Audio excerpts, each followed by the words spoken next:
An analysis of the data suggests that a decline in active COVID-19 cases is likely due to a new test, antigen, that the Delhi government introduced on June 18th, but half the coronavirus cases actually decreased in the national capital. The number of people who have recovered from coronavirus in the national capital has exceeded the number of active cases since mid-June.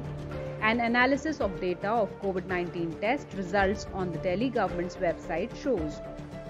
It also shows a decline in the number of positive cases. On June 13th, positive COVID cases stood at 38%, whereas on July 7th, the figure came down to 9%.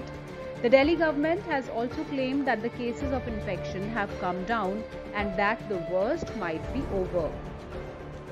But has the COVID-19 curve really started to flatten in Delhi? An analysis of the data suggests that the decline in active cases is likely due to the new test, antigen, that the Delhi government introduced on June 18 along with the already existing RT-PCR test. At present, a large number of people, around 60%, undergo antigen tests. While the RT-PCR test has a high accuracy rate, the antigen test has a high probability to give a false negative. According to ICMR guidelines, a positive test should be considered as a true positive, whereas all symptomatic individuals testing negative through the rapid antigen test should be confirmed with a real-time PCR test. However, the Delhi government website has no information whether it reconfirms individuals testing negative through the rapid antigen test with a real-time PCR test. Many experts say that the state government is manipulating the data by not disclosing crucial information.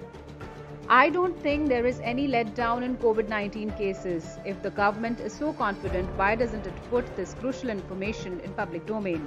How many cases fall under false negative daily through antigen tests? Are all these tests being reconfirmed by RT-PCR test? The government is playing a data gimmick to fool people, says Ashok Agrawal, lawyer and activist. Health and data analysts agree that it is difficult to conclude that COVID cases in Delhi have reached a peak. Dr. N.N. Mathur, director, Lady Hardinge Medical College, said that his hospital has also witnessed a significant fall in the percentage of positive cases. Normally, the positive cases used to vary around 35% in June and only once it went up to 60%. But now it is around 10%. However, the decline due to antigen tests cannot be excluded, Dr. Mathur said. Since the government has not given results of antigen tests and RT-PCR tests separately, any right conclusion remains a challenge, feel experts. Some experts say the data on the government website is vague and inconclusive to make any prediction.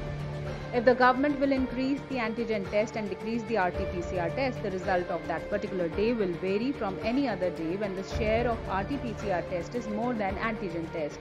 For correct assessment, the result of the two tests should be analyzed separately, said a government health official requesting anonymity, which means that the data is being fudged by the government.